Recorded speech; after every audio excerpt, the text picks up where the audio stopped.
Well, welcome to our social media bootcamp session 1. Today's session is going to focus on Facebook. We are going to do an overview of some things that would be applicable to many types of social media, but then our activities today are really honing in on polishing your Facebook presence. I'm Dr. Kella Price. I'm an author, speaker, and trainer, and I'm your facilitator for this workshop. Feel free to use your phone to scan that QR code and get my contact information saved into your phone. So if you have questions, I'm going to encourage you to ask those questions throughout the week. If something comes up, you can respond either to the email that I sent about this session. If it's something you think that would benefit everyone in the group, you can hit reply all, and then everyone will see my response. Or you can feel free to email me privately, send me a message or a text. Text is probably the fastest way to reach me, but for some of your more detailed questions, an email works better so that I can get additional content and share it across the group.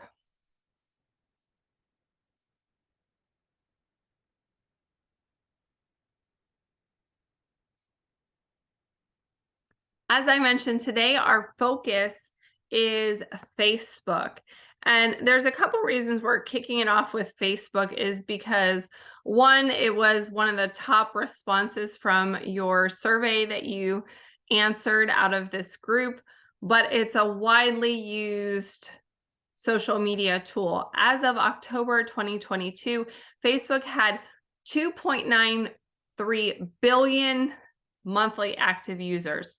That's a lot of people using Facebook. It's the third most visited website in the world and the fifth most downloaded free app in the App Store. We're also looking at, and we'll talk briefly on how to use Facebook Messenger to maximize interactions with your clients. And it's one of also a very highly rated downloaded app in the App Store. If you look at the graphic on the right, Facebook, we have a breakdown here by age group, and you see there is a certain amount from each age group, but depending on your target client, we have a lot of usage between the ages of 18 and 44. And then it tends to drop down, but that's your bell curve. That's where most of your clients who use Facebook are going to fall. And we see the breakdown by male and female here as well. So depending on who your target client is, Facebook may or may not be the best tool to use as your primary social media. Does that mean you shouldn't use it at all? If your target client is, let's say 65 plus and only 5% of the users fall within that group, well, you probably have other users that are in the 55 to 64 category, and getting the word out to potential referrals can also be helpful. So just because your target client isn't within that bell curve of 18 to 44 years old, you may still use this as a very good resource for you and your business. So one thing I'd like to talk about, and you can use your chat here to respond. Do you use your Facebook for your business as a personal page or a business-like page? And this would be for your target business that you're here to refine. So put that in the chat for me so we can see where we're at.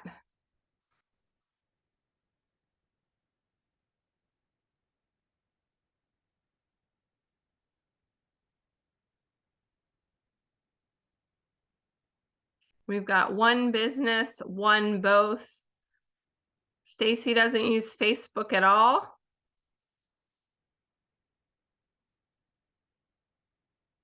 Any others want to weigh in? I'm interested to hear from Barbara because she says she uses both. for her business. If you could unmute and share with us why you use both.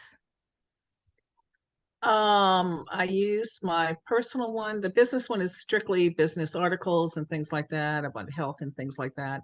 My personal one is a little intermixed, kind of my personal life, and then I bring in some business things, but I don't really promote my business so much on my personal one as I do on the other one. Okay. Kind of, it's a good mixture. Yes.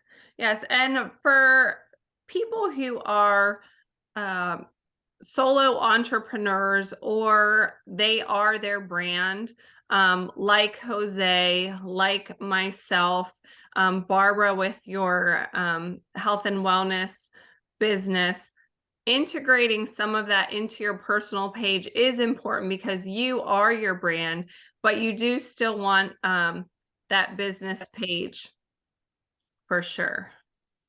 All right.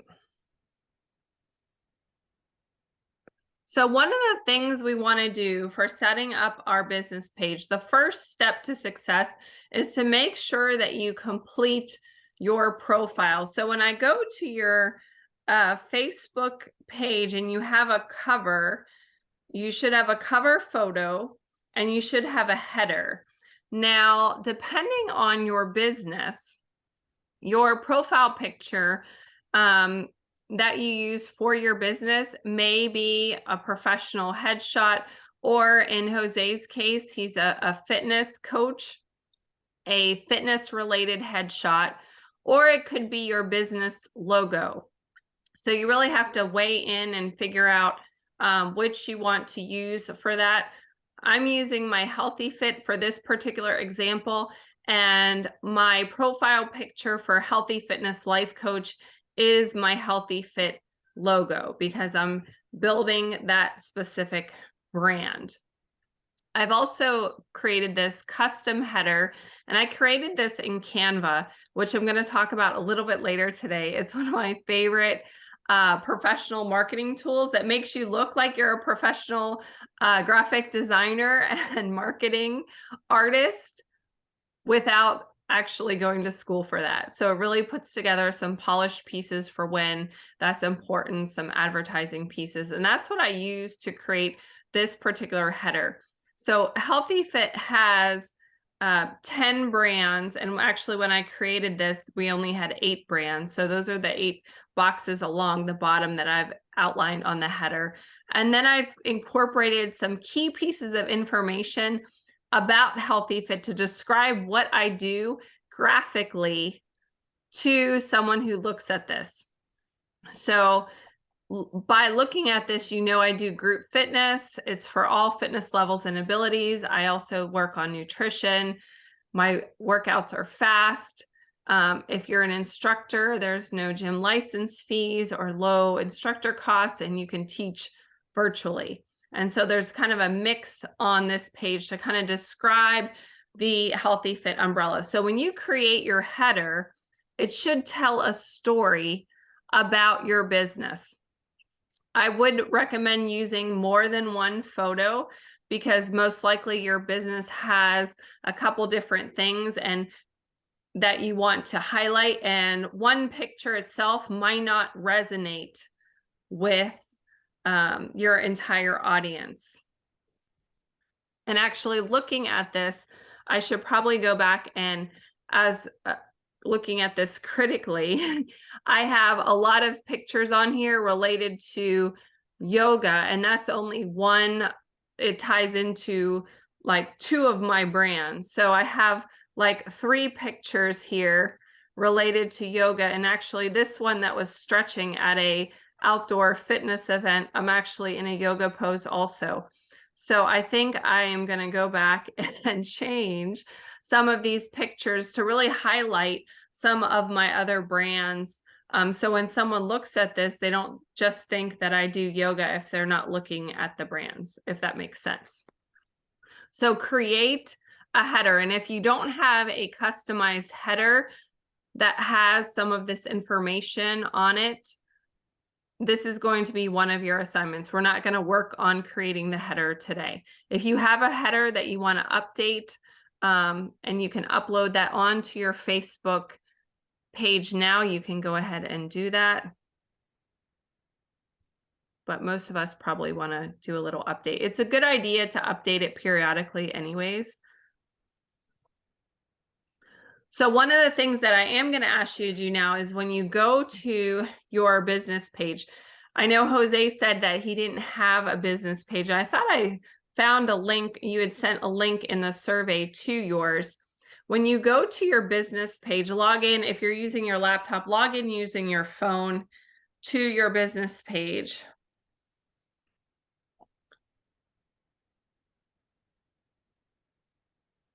So you'll be able to kind of see what comes up. We're going to go under details or intro. So it has a bunch of information that's listed. We want to make sure that all of those details are complete.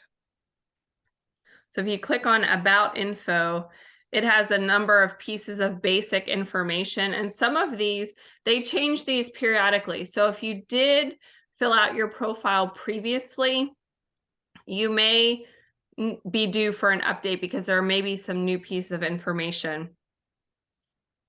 Like the diversity information, when I set up my profile page, that was not listed, but that's a great piece because diversity is very important in today's business and people will give priority to minority-owned businesses. So I have that listed on my diversity information. Step 2, as part of completing your profile, is to set up a link tree. So in Facebook, you can actually put a bunch of different websites, and that's great, but a lot of times it can be cumbersome to update your contact information and what you want to share across multiple platforms. The best way to get multiple links to your end consumer is to set up a link tree. So if you do not have one, or if you have one, go ahead and check and see what you have listed on there now. Go to Linktree and set up. I have mine for Healthy Fit. And when you set it up, it looks like what is pictured on the phone on the left. So you can customize and list multiple links. And some of the things that are important for my business, I have on here, you can't see one of them because it's under the @HealthyFit, is to sign up to get a free 1-week meal plan. And then it says join free monthly challenge. It has information about class membership, my website, my YouTube. I have a number of different links. And so when I am contacting people to promote different areas of my business, or I'm asking them to join a free group, those items are on there. If you have a holiday special for this weekend, you can put that as your very top link on your link tree.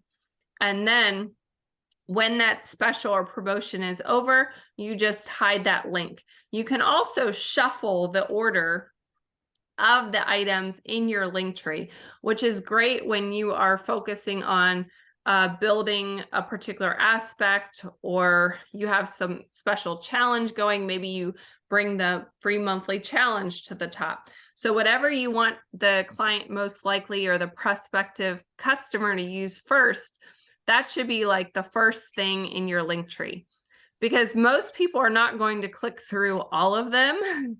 But we want to give them access to all of those. And this facilitates you updating this regularly. So you see the link tree here for my Facebook page on the right. I don't have to change that. I don't have to go in all my social media and change that website on there. I just have to change in the actual links in the Linktree website. The web address does not change. Okay, Kella, can I ask a question? This is Connie Burks. Absolutely. How does one find the link tree? Okay, let me stop share on the slide. And I'll show you really quickly here. Hold on.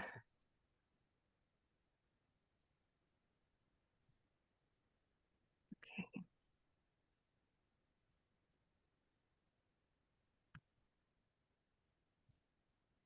So Linktree is a website.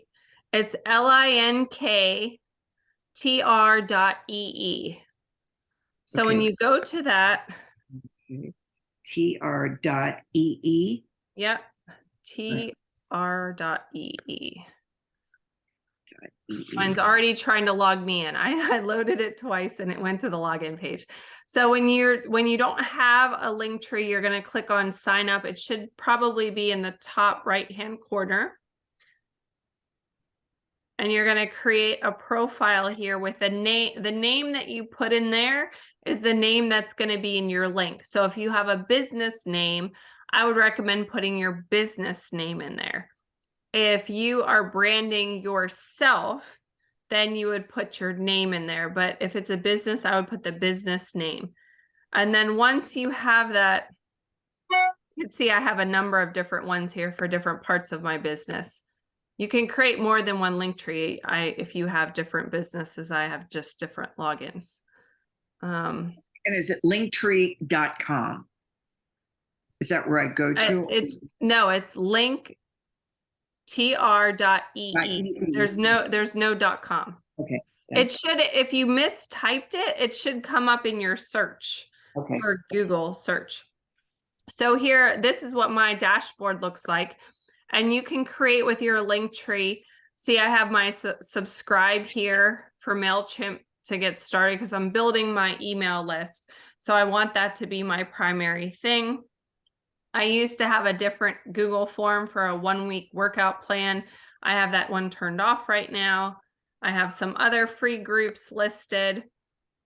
YouTube, different things. Again, my VIP Facebook group, I took that one off because I had people trying to sign up for that weren't members. So I'm rerouting that a different way. So I have a number of different things, including links to all of the Facebook pages for each of my brands. So my Linktree has like lots because I have 10 brands in Healthy Fit. So they could actually find all 10 brands from this one Linktree instead of listing 12 email or website addresses in the promote website. You'll notice I also added my logo here in the Linktree. You can change the colors. I have everything branded. So if your color, like blue is one of my brand colors for Healthy Fit, the buttons on my Linktree are blue because it ties into my brand. So I would recommend that you customize yours to go with your brand. So do you have a different username for each of your brands? I don't have Linktrees for every single one, but I do have more than one brand that I have different Linktrees for. Yes. I have like 5 different logins for different purposes of Linktree. Because Healthy Fit is one of my brands. And for example, this workshop is provided by Price Consulting Group. So different links because my different end user. Okay.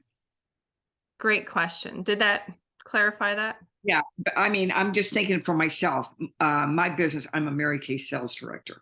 So I'm all about beautiful skin. And so username, I could put my name down and then put my email, or, I mean, do you want something in a username that it's going to be indicative of what you're doing? So you don't want it to be a couple things. You want it to be easy to find or easy for people. If you're telling people, oh, my Linktree is Linktree healthy_fit. So if I'm telling someone, hopefully they could spell that. If your name is spelled weird or you're trying to, I think Jose, on yours, it was like Sergeant Fitness with 2 T's. Yeah, a Captain Fitness with 2 T's, yeah. Okay, so that is going to be tricky because it's like it's almost like a spelling error. Why did we put 2 T's in? I suspect it was probably because there was someone who was already Captain Fitness. Yes. But that's going to cause persistent problems for a couple reasons. One, people are going to wonder if you actually know how to spell because it's a spelling error, right? Two, when they're trying to tag you, inherently, if you say your name is Captain Fitness, they're going to try to tag at Captain Fitness, and they're not going to spell it with 2 T's. And so it's going to be hard to find. I'll give you another example. I have 2 examples of photographers that I work with. The one, his name has a dot in the middle of, his name is like Classic Imagery Photography, and it's classicimage.ry photography. And it's so hard to remember where that dot is when you're trying to tag. And so it makes it hard for your consumer to find you and to tag you when they want to give you a shout out. The other one is a photographer that her name is Something Amazing Photography, but it's spelled like phonetically. And every time I try to tag her, I have to like look it up somewhere because I can't remember the weird way that it's spelled, because it's not spelled Something Amazing Photography. It's like all phonetic and there's letters missing, and it makes it really hard on your consumer. So don't do that. I would not recommend doing that. Make it easier for your consumer to interact with you by making it easy to remember, that it's spelled correctly, that it's not like crazy long, and that it's consistent across platforms. So when I was creating my Facebook, before I selected the names for how the Facebook end tag was going to be for the name of my Facebook page, like at Healthy Fitness Life Coach, I picked that because Healthy Fit was not available.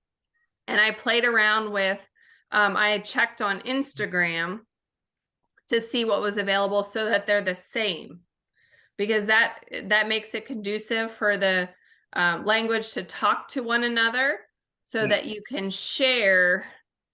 It makes it easier to tag and for people to interact with you across platforms.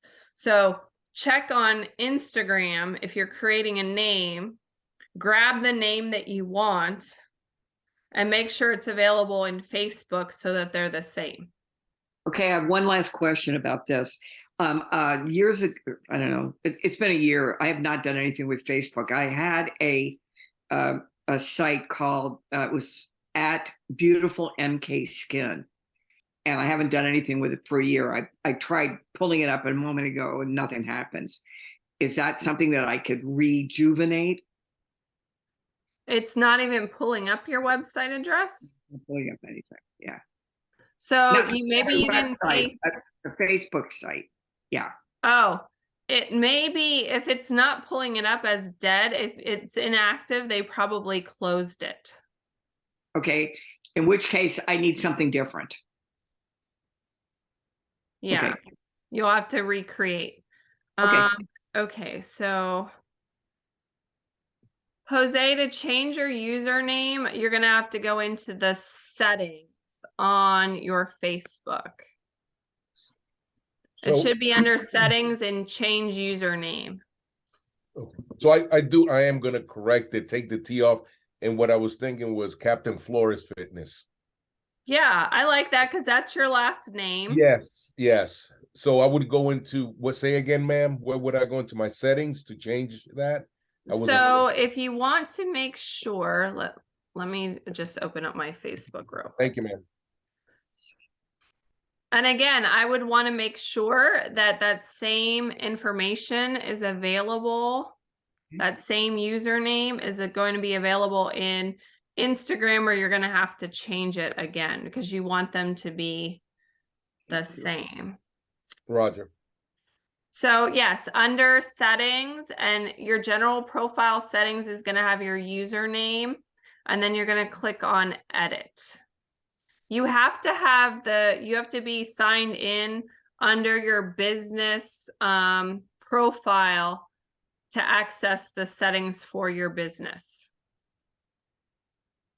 So when you have more than one profile, you have to, you should be, as an admin, when you click on your profile picture at the top right of your page, and then click on see all profiles. It should list all of the profiles that you, as your individual person, you have access to as an admin. You have to actually go in and log in to that profile to make those changes, and any of the changes that we're talking about right now.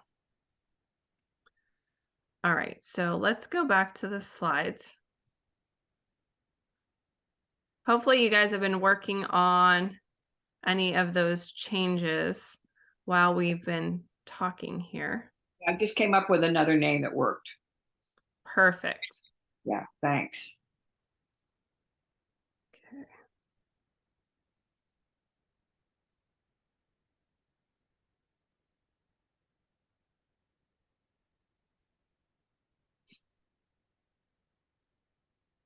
All right, so we've set up the link tree, and again, we can update that as needed. If you didn't quite finish that, that's one of your homework assignments. And then what else we want to do in our Facebook page to make it more robust is to create at least 2 featured collections. These are photos or videos that when you log into your Facebook page, they are going to be, trying to see where it's at on here. They are going to be from a desktop. You're going to have a featured collection area that people can see them. It'll also be under the About tab if you're on a phone. If you scroll down, those featured are going to be down at the bottom of the About page. But when you're on a desktop, these are really prominent. So these should tell a story about your business. And I have 2 featured ones right now on Healthy Fit that I created, one for Healthy Fit Queens, which is one of my programs, and one for a veggie challenge. So I pulled pictures from things that I've posted about and put them into collections. So 3 to 5 photos that illustrate that part of your business. So one of the things, if you have multiple umbrellas of business, health, wellness, beauty as an example, or fitness and nutrition, or really with Healthy Fit, I have 10 brands. I should have a featured collection for each of my brands. So when someone comes to the page, if they want to find out more about something specific, they can kind of scroll through almost like a catalog. Can you share some examples? Yeah, so 2 of the examples, if you go on Healthy Fit, I have photos. It's just copies of photos that illustrate. So if you are a Mary Kay consultant, maybe you have photos on cosmetics, like new color cosmetics, and maybe you have another collection that has pictures or information about skincare. Okay. And maybe you do special events in the community, or you support charitable organizations with your business. Maybe you have a collection on that. Start with the biggest things first to let people know about your business. Maybe you have a collection just about you. So pictures of you getting ready in the morning, or pictures of you at a Mary Kay event. If you're a sales director and you've earned a car, maybe a picture of you with your car. So these are just things that people can peruse to get more information about your business. Okay, and then Linktree has various levels. There's a free one, starter. You want to do the free one. Free. Okay. Nothing I'm going to tell you to do costs money. You should be able to do all free options. Good questions. Yeah. All right, so once we have that basic profile, the parts that from the last slide, that's your basic profile creation. Once you have that completed, you really want to focus on building your audience. So there's a couple ways that we can do this. The first is to invite friends to like your page. Now, eventually you want to get organic growth outside of your circle of friends, but that will happen over time. A good starting point is to ask friends to like your page. So you can send invitations. You can send, it's 1,000 invitations a day for people to like your page. So you can go through your friends list and start inviting people every day, send those requests out. You can also, if you produce a newsletter or email marketing, you can have a tab in that newsletter email marketing to ask them or invite them to like the page as well. The other way that can be really effective is sending people to your page, existing clients, and asking for reviews. And one of the ways that one of my clients has been really successful with this is having a monthly contest. So once they've posted their review, they're entered in a drawing to win something. Depending on the size of your business, it could be something small. It could be something really large. I try, when I'm doing contests, I try to provide things that are not going to cost me a lot of money out of my budget. So sometimes I'll provide a free service, or I'll provide something that I've already produced, like a free weekly meal plan, because I have like probably 60 or 70 of those to pick from. And so, and they're already produced. So it's not costing me anything to offer that as a thank you, as like a freemium for providing that review or signing up for my email list. And they're getting something out of it. You could do some sort of basket with product. That's really up to you. Again, I would try to keep it low cost. Some of my clients, I had a dental office that did this, and they rotated between building Facebook, Instagram, Google for Business, and they had people posting or doing things on different sites every month. And their drawings were quite large. One of their drawings was for like a PlayStation. Other one was a big gift basket that was probably $150. I'd imagine, based on the amount of response they got and the volume of their clients, the reviews paid for that particular larger gift. But I don't think it has to be that large. If you have people that are satisfied clients, they're going to want to help you with a review. Sure. So don't be afraid to ask for that. And so would you recommend like offering, like if you like my page and you get a discount in your next order? Yeah, you could totally do that, especially if you have a good markup. That's not really going to outwardly cost you anything. And I think the net benefit of getting those likes or whatnot and getting people engaged, that's a great idea. So if you're asking for reviews, so those reviews will go on your page. Let's say you're asking for Facebook reviews. So the first thing to do is get friends, because if you don't have friends on that page, it's going to be hard to get reviews.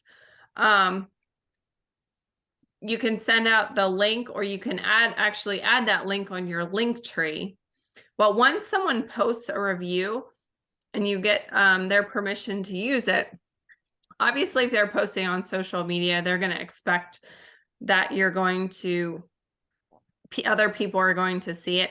But if they say, let's say they write you a great email about your service, a thank you card or something, and you ask them to use it, you can post that on multiple sites. So even though the review, if you have it on something other than they submit it on Facebook, they send it to you in some other format, you can create a visual on Canva with that testimonial or that review, and you can post it on your social media. I have little highlights on Instagram. You can post it in your Facebook, and you can even create an album of customer reviews and save all of those reviews as they come in to your customer review album as another option. So what I'd like for you to do now, your next interactive activity, is to invite some friends to like your page. So if you're using your phone for this, you're going to hit on the 3 dots and then hit invite friends. It's going to be a similar function on your desktop. And again, you can limit the number of invites to 1,000 a day. So you can go back through, select and send invites. Invites are sent. What 3 dots are you speaking of? At the top of your page, I'm logged into my Healthy Fit page. Okay. At the very top, next to liked, there's 3 dots. Okay. And that's going to bring up another menu. There's probably 3 dots on the browser on your computer as well. All right. So now I want to talk a little bit about the benefits of social media for your business, and we're going to do some more activities. And a lot of these benefits of social media apply to Facebook. The first is speed of communication. So some of you who have heard me speak about social media before will probably remember that I've told you that more people in the world have a cell phone than a toothbrush. That's right. More people in the world have a cell phone than a toothbrush. My first thought is, ooh, gross. But my second thought is, let's capitalize on this device that everyone's carrying around. Because most people will carry this with them from the time they get up in the morning to the time they go to bed, including taking it into the bathroom. So let's utilize this opportunity to interact with people throughout the day. One of these ways is to connect with clients where they're at, because they're on this thing a lot.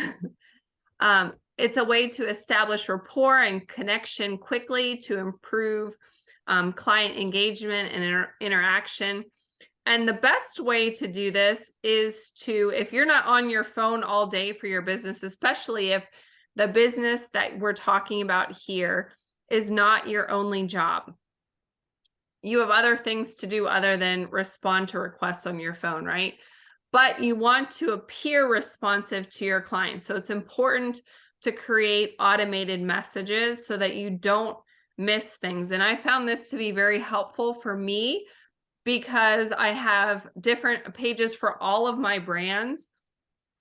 So I have about 50 social media sites and I can't be logged into all of them at the same time. So if someone messages me on one, I don't necessarily get the message right away. So I've created notifications when someone sends me a message to enable them to know where the best place to contact me. An example of one of these messages is on the right side of your screen. When they go into Messenger and they send us a message, thanks for contacting us. We received your message and appreciate you reaching out. And then I've added information. The fastest way to reach us is via text. And I provide my text number so that people know that that's the best way. So you want to try to route them to the fastest way to reach you. If the fastest way to reach you is email, you can put in your message that you're not monitoring this inbox 24/7 and that the fastest way to reach you is email, and provide that email address. If you have a Facebook page that you're trying to get people to schedule or book appointments and you don't have the little booking tab on your page, you can put a link in your Messenger, an automation to have them click on a link to go to your Calendly or whatever you're using for scheduling. So how do you find this? You have to, again, be logged into your business page, and this is easiest done on a desktop. So you're going to log into your business page, and then on the left side, you're going to see this little screen here where it says, now you try it, manage page, and you're going to scroll down to Meta Business Suite and click on that. Then this part is going to come up, this next little square that I've cut it out here. It's going to have the meta, it's going to say what website is logged in, and you're going to go down to the little message tab. On the top, kind of the right side of your screen, it should have several options that come up. Available, you can mark that as unavailable. You can leave it as available. Here's where you want to do the automation. So you can create FAQs, you can create auto responses. Remember that it's designed to facilitate better communication with you and your client. So think about the types of messages that you get in your messenger for your business and figure out, how can I answer some of these without having to go in there and answer? Does that make sense?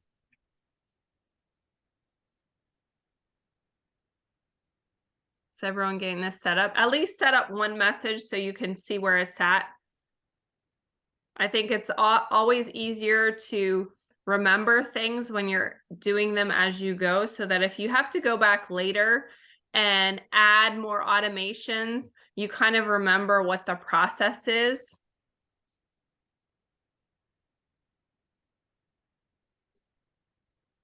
Can I advance to the next slide? You guys ready? I'm still, let's see. We're on the manage page right now. Okay.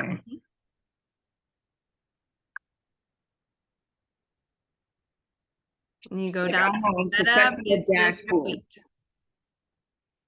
Am I in the wrong place? Pardon? No, I'm on professional dashboard. I'm on the You wrong need to, place. no, you need to be down at Meta Business Suite. Professional dashboard was the first option. If you look at this little graphic on the screen, professional dashboard is up here. It's way down at the bottom. It's the Okay. one that has the little briefcase. Okay.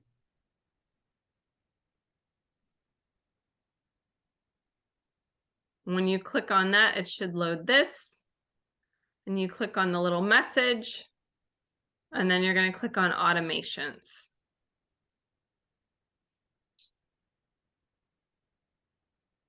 Gosh, we've almost been here an hour. I'm going to keep going because I want to make sure I don't want to keep you guys too long. And I still have a bunch more on my to-do list for tonight's call. So one of the other things that we want to use Facebook for, or social media, is relatability, humanizing your brand. Even if you are, my brand is Healthy Fit, but I am also a big part of my brand. I do have instructors that teach my classes, but I am generally the face of my brand. And so giving some humanity or some personal aspects of my life to tie into this is important to attracting my target customers. So here I have an example. I did a meal plan book for Blue Star families. They posted in the blog, and part of it was all about kids. And so I did a recipe with my kids making ice cream. And so I shared a picture with them. And we also made a video doing the ice cream that I posted on my YouTube. So I did a lot of things with one piece to maximize the impact of that. You can also use your Facebook page and social media to promote content. The post on here is about my yoga therapy class. So I created a graphic in Canva, and then I educated people on what is yoga therapy, because there's not a lot of people who are certified in yoga therapy. So I wanted to educate people and then invite them to find out more. So if you have workshops, new products, educate them about the services that you offer. You can also create a store on Facebook and Instagram to promote your products.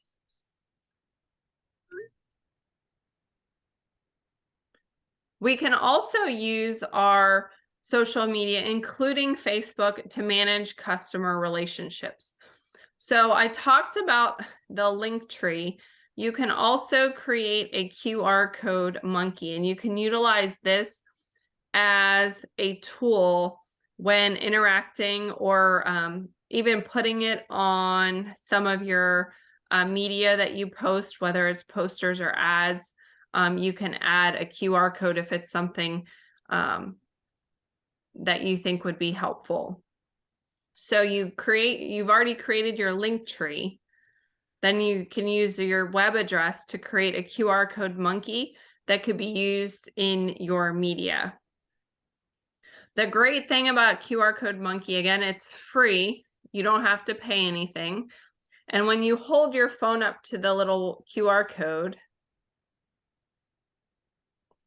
it comes up with my information that I want to share, including getting people to complete reviews, Okay. Instagram, Twitter. You notice that the QR code is color coordinated with my price consulting group, and I have the logo. You can add both of those options in the QR code monkey. All right. I mentioned managing customer relationships. A lot of times, because we have different ways that people can give us feedback or reviews, we want to try to educate people on where they can give you that support. Sometimes the links are like super long, and I showed you examples of what the links look like before I put them in the link tree. So it would be very hard to send this link to someone. So then I would have to, change it using a bit.ly or some other tool. And then they would still have to type in the link. Facilitating that interaction with your phone is a much better option with that QR code monkey. So I mentioned you can also use those customers in your stories or your those reviews as an album in Facebook. When your customers tag you in a post, I always recommend resharing. Comment, love their post, comment. You can even comment back to some of their friends if there's things that you can engage someone in conversation. And reshare it to your page. So you can reshare it, and definitely put some text in there. I don't ever, when I'm resharing a client's experience with my company, I usually give a little bit more story or give them kudos before the post. I don't just share the post and then there's no comment for me. It becomes more valuable when you have some extra information. So you could actually share that to your feed, but also to your stories. The end user that sees stories is different than the person who watches your videos, is different than the person who looks at your feed. Because there are people, like my husband is one of them, that he'll go on Facebook and he'll go to the videos tab and he'll just scroll and watch videos. He doesn't necessarily scroll through someone's feed. The same thing with stories. There are people that will just swipe through stories and never look at feed. So posting in different locations can help you get different customers. Don't think that if you post it on your feed, you shouldn't post it on stories, because you're going to get different people from both of those. Can I ask a question here? Difference Yes. between feed and story. Pardon? What's a feed? What's a story? I mean, story I get, but feed. What's Your that? feed is your actual posts. So your feed, when I go to when I'm looking at a page, hold on, let me go back. It's just your posts.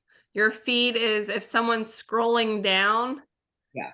it's the written word and whatever pictures that you have. That's your feed. All right. All right. Thank you for your questions.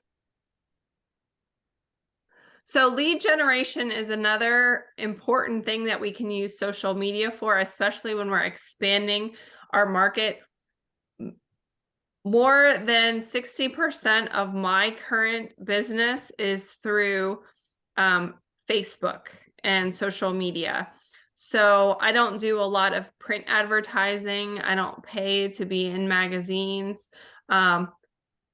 All of that is through my clients come through referrals and through seeing what I'm doing on social media. That being said, I do get a lot of people asking the same questions like, where's your gym located? How much do you charge for services? What kind of classes do you have? What's your class schedule? If you're answering the same questions over and over, it would make sense for you to download this boards app and create the responses in boards. Then you have an extra keyboard in your phone. And so when I'm doing a post, let's just say I'm doing a post here. Let's pick a picture just to say.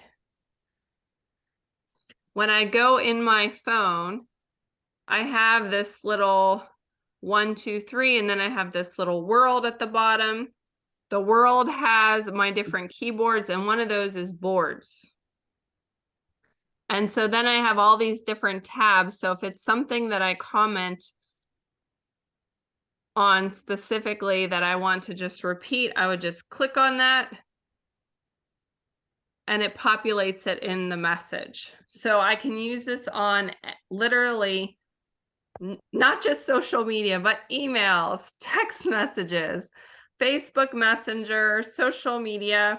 I use it for hashtags. So when you create hashtags for different types of posts, I'll use Barbara for an example. She is health and wellness. She probably has certain hashtags that she uses specifically for beauty products. And then she might have different hashtags for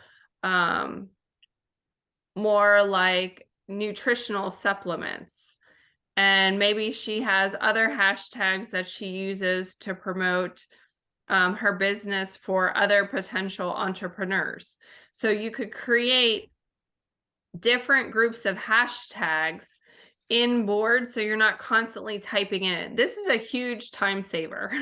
Huge. So the boards are almost like an FAQ. Like if people are continually asking you, what are your fees? Then you have one prepared in your boards that Yes. shows.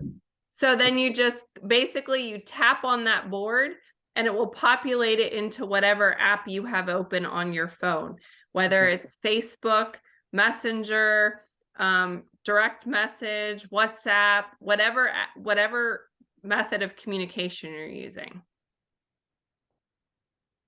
Barbara, you use boards. Is there anything else you're using your boards for currently? I have different categories. Like, for example, I have one for my wellness business. I have one for ABWA. I have one for BNI. So when I meet people, I have an automatic, oh, here, would you like to come to our meeting? And it sends them the information right away. So I don't have to reinvent the wheel. And I have just objections, like on when people say, well, what about this? You know, overcoming objections that they may have for certain issues and stuff like that. So I have just a whole bunch of different folders and I put them in. Once a customer sets up an account, I have the boards to kind of send them more information about that. Those are great ideas. Thank you for sharing. Now, this will take you some time to create the boards and what you want to put in. And I would recommend, because there's most likely a lot of typing involved in setting all these up, that you do it on your laptop. But once you have them created, it's going to save you so much time in the long run. So that would be another great homework assignment for you. Networking, making sure you're adding your social media connections from networking events. If you have individuals that you meet at an event and you want them to follow your social media, you can either share your QR code monkey, or you can say, here, let me find my business on your phone, and you pull it up and they can like it right away. One of the things I like to do at events is I take a selfie with the individual. We exchange contact information. I connect with them on social right there.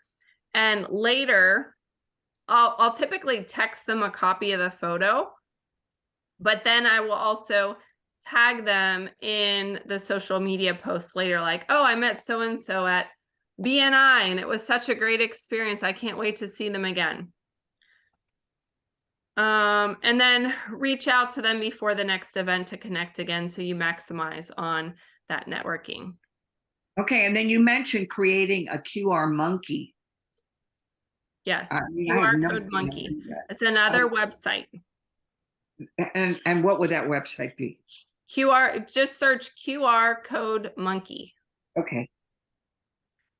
Thank Your you. social media will also help establish you as a SME. You can share articles, educate, ask questions, answer questions that other people are asking, go live to talk about an important topic, post in groups like community groups, professional groups, networking groups, and LinkedIn discussions is another great option for that.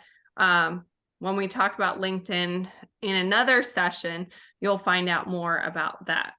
Okay. I have a question. A friend of mine Yes. uses Dot. Is that just similar to Linktree, or have you heard of that? Hold on. Is that Which just one? another app? Dot? Let Probably just another. Okay. me search it real quick. She sent it to me today and I said, oh, this looks like Linktree. So that was my opinion. Dot cards. I think it's more like a Kadoo, if I had to guess.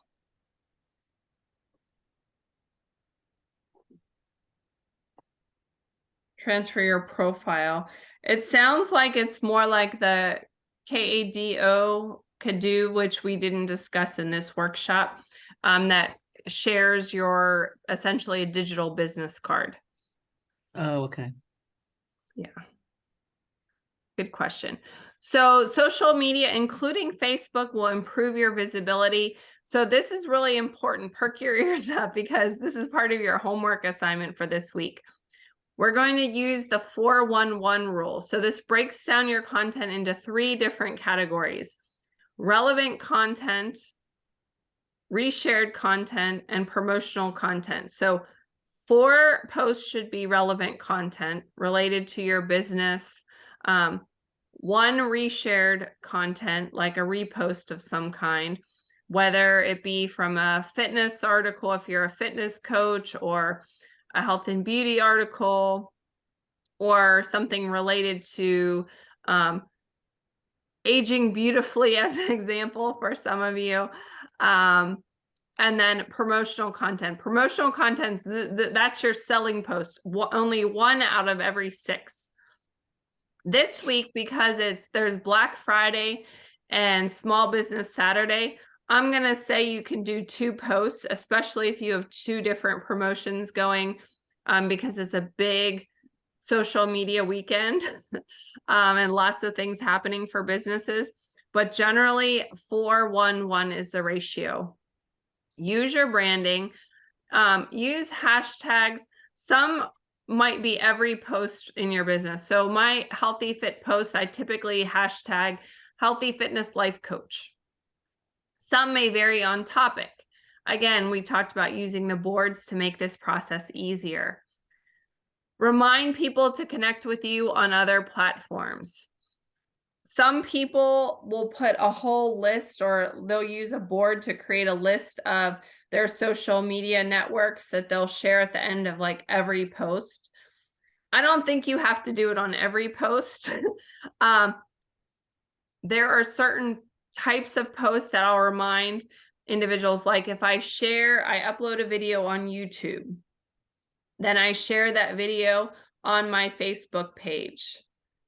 I'm going to remind them at the bottom of the post, don't forget to subscribe to my YouTube channel so that you get more notifications when I post more videos like this. So as far as short videos go, one of your assignments is going to be to create one short video, like a reel.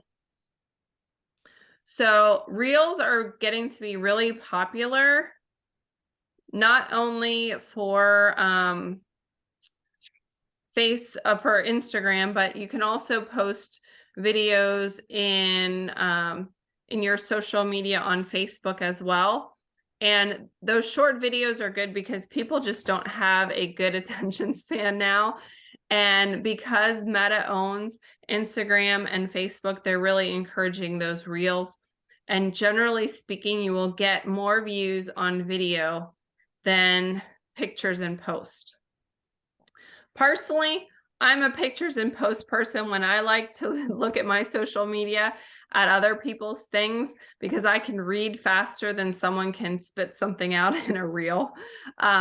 So I prefer a picture with information than a live video any day, but that's not the normal person.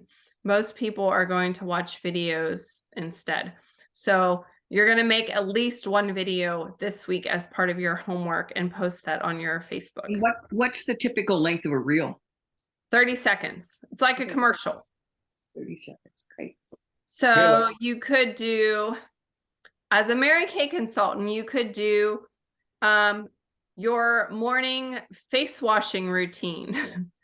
If it happens to be longer than 30 seconds, you could do make the video and then add a fast speed to it, and then just voice overlay you talking about the 3 steps of the process. Okay. It doesn't have to be fancy. It doesn't have to be professionally produced. There are some things that I would definitely recommend. The first being that you have a good quality, some sort of light. I have a light by my mirror where I try on clothes for like outfit of the day post that I click on, the shine. I have one in my bathroom when I'm doing bathroom health and wellness beauty posts, and I have one right here that I'm using on this video, and I'll show you how dark it gets when I turn it off. Yeah. Big difference, right? This would not be a good quality video if I didn't have the light on. So it's going to really enhance the video without too much extra fancy fluff. If you have a recent phone, it's going to take good video. You don't need a professional setup. As long as your room's pretty quiet, get your phone at a good height. I like landscape because I post a lot of stuff on YouTube, and they prefer a landscape. But when you post it into Facebook or Instagram, it's going to basically crop it to the center. So make sure you're not too close to the outsides, because that can create problems. If you're not going to use YouTube at all, which I would not recommend, YouTube is a great resource. You could do more the portrait length, because this is more what the way that it's going to set up for Facebook and Instagram. Something to think about. I got a question, ma'am. So once we make the video on Facebook, that's where on the top it says created, and then you upload the video. Yes, I would create the video unless you're going live. So if you're going live, get a little piece of note paper is usually what I do. And I write a couple bullet points of what I want to talk about, just to keep you focused so you don't ramble on and so you don't forget anything. Then once you have that, then you set up your phone, you go live. normally before I go live, I have created a little description that I'll cut and paste and put at the top of the video, go live. Make sure you don't turn your video after you start because it messes up the video on your feed and people will be looking sideways. But if you're going to create a video for multiple uses across your social media, create it on your phone, save it. Then you can use depending on what you're using it for, you can use a video editing software to make it look more fancy. You can add filters, or I have one that I use a lot called Viva Video right there. It looks like, oops. It looks like a little movie camera that's kind of orange with a star in it. And I have the free option. And basically you upload your video in there and you can add text. It has like themes that you can add a theme and it will do like fancy fly-ins and change different things in the video to make it look like you spent a lot of time doing it and you really didn't. You can speed up the video on there. You can add voice overlay. You can mute the video and add music if you decide it's not something that you want the music or the video quality was bad, or you could mute the video and add a voice overlay if the video quality wasn't good because of outside noise. So many different things. You could chop it into smaller bits. So that's one of my favorite tools to use. And then posting on national holidays are good. Posting tips behind the scenes are great. Trending topics, industry news, testimonials. Sometimes I'll be looking or doing something, I'm like, oh, this would be a great video. And so I write myself a note so that I remember for later. I actually have a calendar I got from the dentist last year, but you can Google daily holidays or celebrations or world holidays and celebrations and get a calendar of the different holidays throughout the month. And so you can do posts around those if you want to do fun posts. So for example, Sunday is French toast day. And I have an amazing French toast recipe that I make every holiday. And so I'm probably going to use that as my post on French toast day.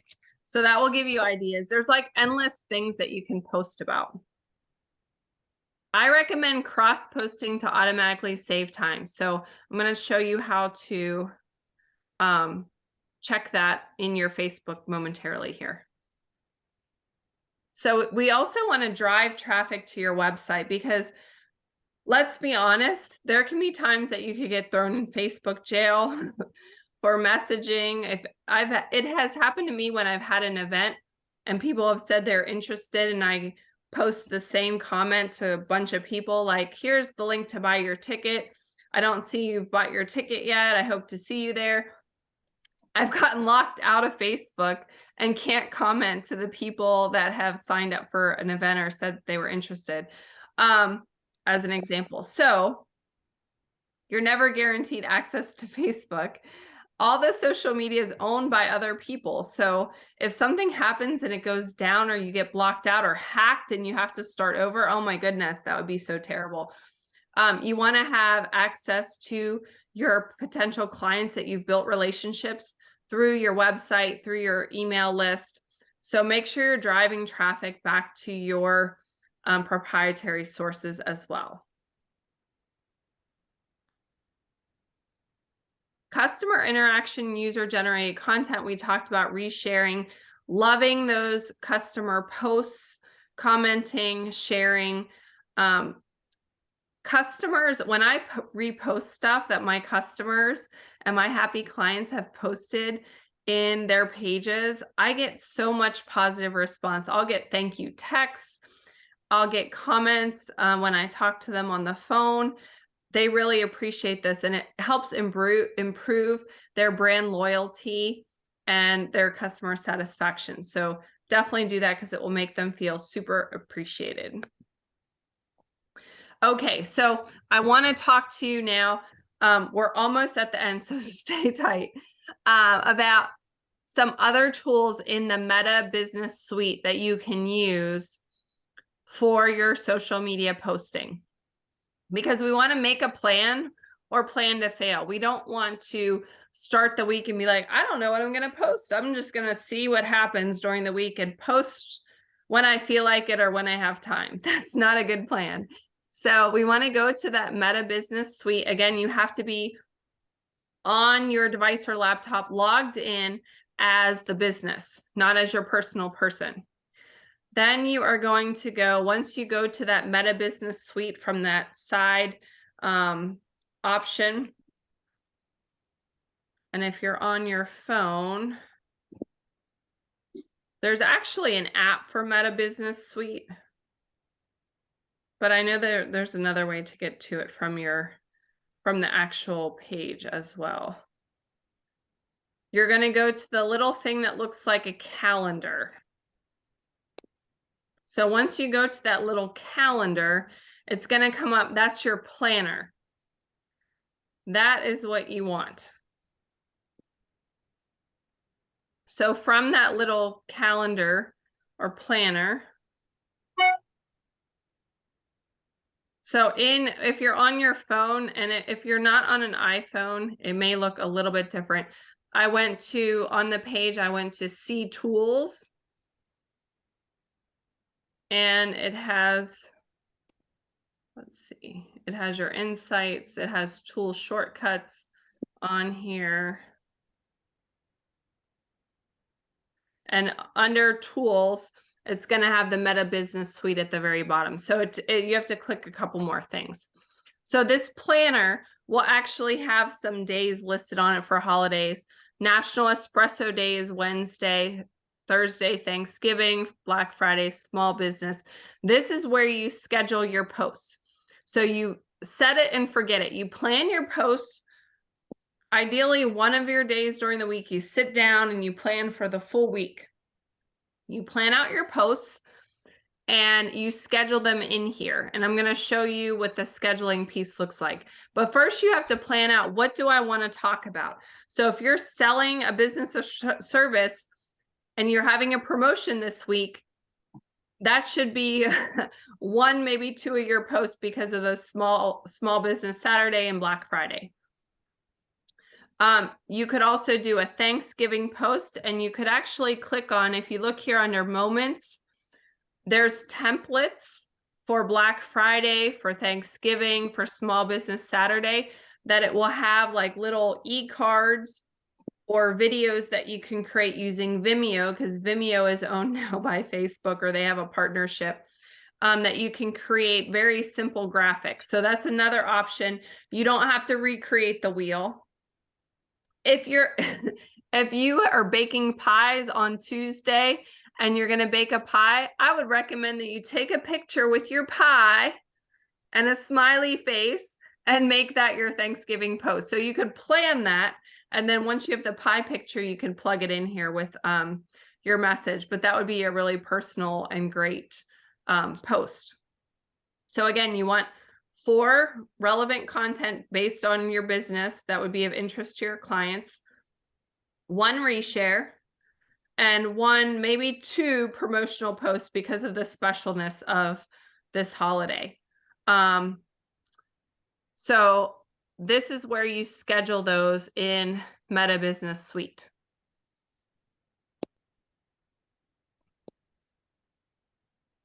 So from this tool, I've done some screenshots on here to show you, so you can go back and do this at a later date. You can post to Facebook and IG together. You can also use the same graphic and do custom verbiage if you want the verbiage differently for either one. I usually do the same verbiage for both, or up to 3 groups. So if you're in sales groups, if you have I have a trying to think of what it's called, women business women supporting business owners who are women, something like that. It's a business group for small business owners who are all women. If I want to post something to that, if I want to post something to my free challenge group or my nutrition group, I can post to up to 3 groups using this tool as well. Okay, so in other words, you would put those things in this format and it would go to your feed. It would go to Yes.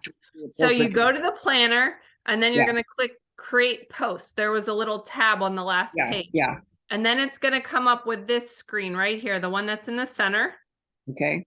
Okay. And I clicked, it happened to be, this is the video that I picked, or the picture just for this example. And I selected customize post for Facebook and Instagram, but you don't have to do that. You can turn this little slot off. You put the text in. You can put your location.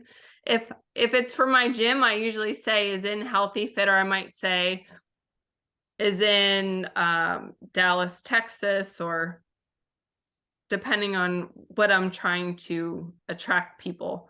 I can use a get messages tab, which is going to show up on this slide like this on the post. See this little send message on the right? So people will be able to actually, from my post, click on send message to go to my messenger if I want. You'll put your text in here and then your scheduling options. So one of the questions I get asked all the time is, how do I know when to post? A lot of the schedulers will tell you when the best time to post is. This is a free scheduler, so I'm recommending you use this tool. And it will tell you, Facebook, it's recommending this time and this time, and I could change the date.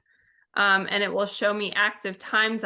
When I click on active times, it will give me other options. For some reason, for Instagram, it did not give me an active time here.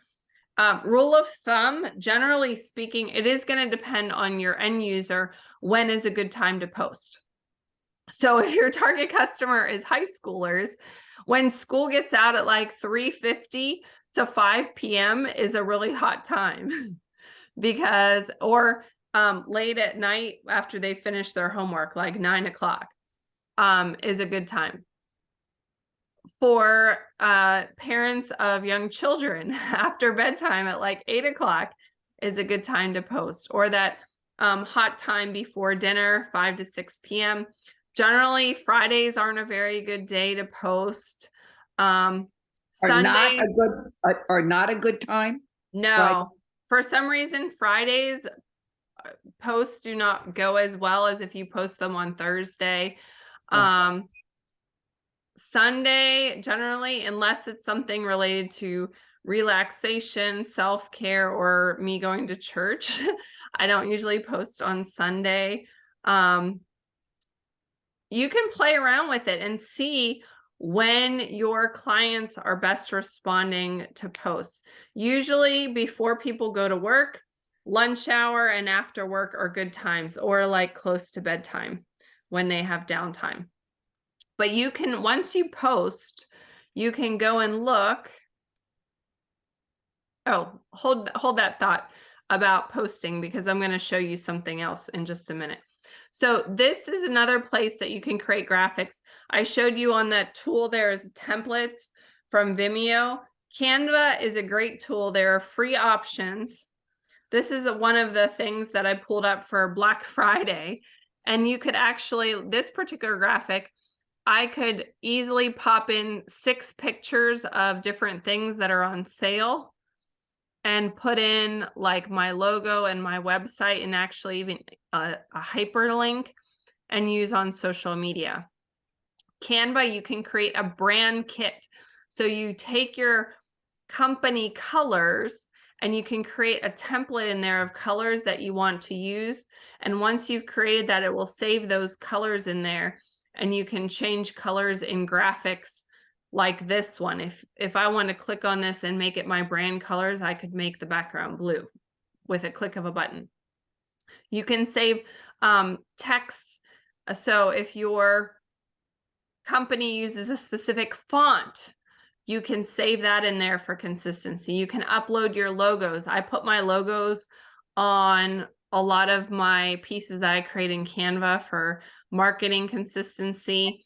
And again, those hyperlinks are amazing to use in your graphics, because if I create a hyperlink where it says really great site with my website, when someone accesses this particular graphic, when I post it with a hyperlink, they could actually click on this and it will take them to the site. So a couple things when you're I mentioned cross posting is important. We want to make sure your Facebook and your Instagram are linked. So the first step is to make sure your Instagram is a professional account. It must be a professional account, otherwise it won't let you link those. Your personal Facebook account must have an admin role on the page.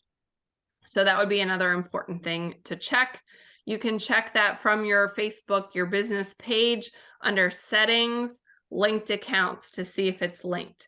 That will enable you to post content from Facebook and it will populate to Instagram. And you can do the same thing on Instagram, which we'll talk about on another day.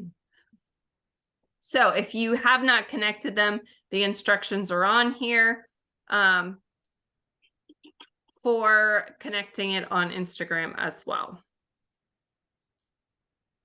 It's a pretty easy process. And then you could always post one photo just as a test to see that it's working properly. The trick here is when you post on one to go to the other, if you're not using the scheduling tool, you can't post video and photos mixed, and you can't post more than 10 photos. Whereas you know that in Facebook, you can put more than 10 photos in a post. It won't cross post it to Instagram because they only take 10. Okay, so your assignments. Plan and create content for the next week using the 4-1-1, 4 relevant, 1 repost, 1 promotional, and you can do 1 extra promo this week. Create 1 short video. That can be one of your posts or it can be an extra one. And schedule those posts using Meta Business Suite to post concurrently to Facebook and Instagram. So then, before next week's session or after your things have posted and they've been up there for about a week, we can go back and look at the performance at the end of the week. This is an example of one for one of the pages that I manage under Insights. So again, you're in Meta Business Suite. See the little Meta symbol? This little logo here with a wheel that tells me what the brand is that I am looking at. Mm-hmm. You're going to go to the one that looks like the graph. Mm-hmm. That's your Insights page. So here, when I click on Overview, it looks like this. And over the last week, this page has had growth of 307%. Really amazing. So I'm like, I want to see what I've been doing differently. And so you can go back and look at the specific posts and see. It turns out that we did post about a Restaurant of the Month program. And so we got that business reshared the post. And it got a lot of hits from that and organic growth. So sharing content and incorporating with other businesses and tagging people is a great way to build that growth and visibility.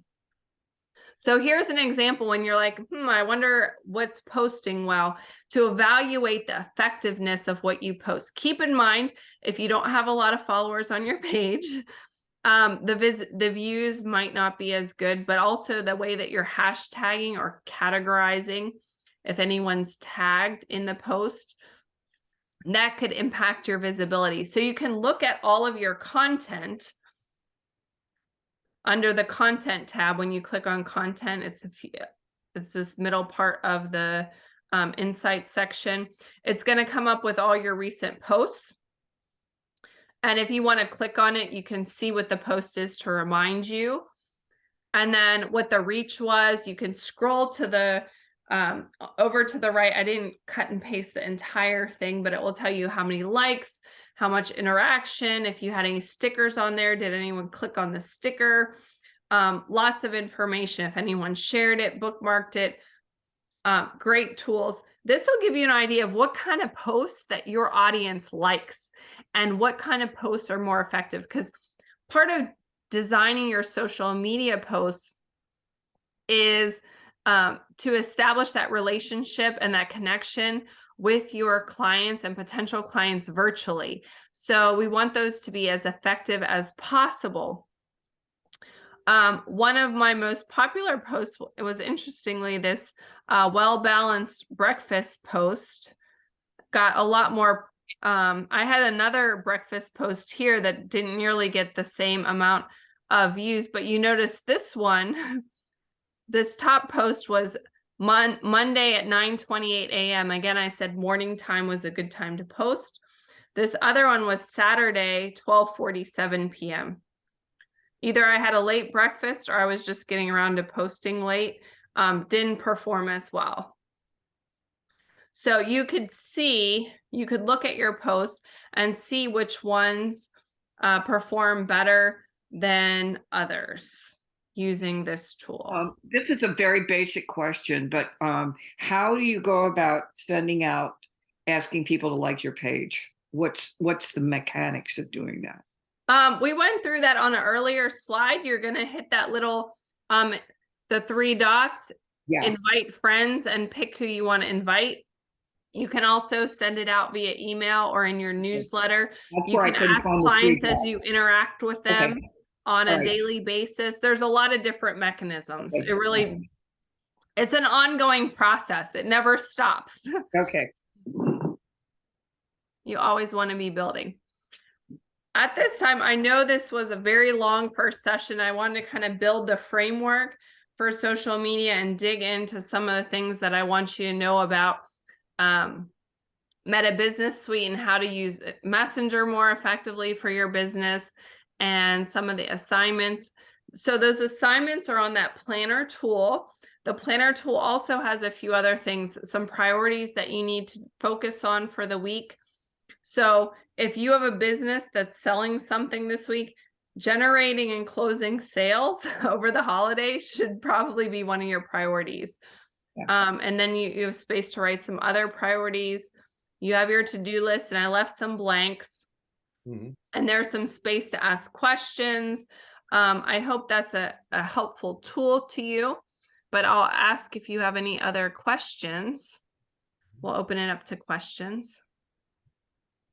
Well, I would say this is a lot, especially if I've done almost nothing with Facebook, but very, very good. So we can go back and rewatch this whole video.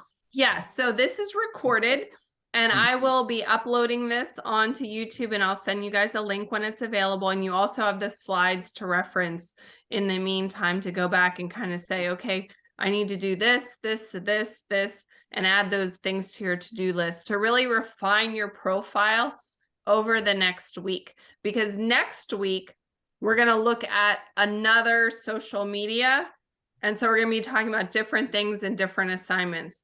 And so I would love to have your feedback at the beginning of the next session on how you felt was the amount of activities and the usefulness of the things that I encourage you to do over the course of the week. I don't want to bombard or overwhelm you. And some of the things you may have to come back to, like I said, for example, getting likes is an ongoing process. It's something that you don't just do it one week and then you're like, oh, I'm done with likes because I have 50 friends that like my page. You want to keep building on that. So those would be things that you would work on in a constant progressive way. But hopefully this gave you a good framework to really dig in and have a better understanding of how to use your Facebook more effectively to meet those clients. Yeah, I know for me, I might have to redo my page and all that because I haven't started, because I have a TikTok that I'm messing with, but this class is giving me a guideline, my left and right limits that I can work with. So I'll be redoing it, and then I can do the homework. So yeah. Okay. All right. Any other questions or comments? I'm gonna need to watch it again, probably multiple times. Thank you. Thank you. Thanks a lot, Kella. Yeah. All right. Have a great night. Happy Thanksgiving, everybody. Thanksgiving. Thank you. All righty.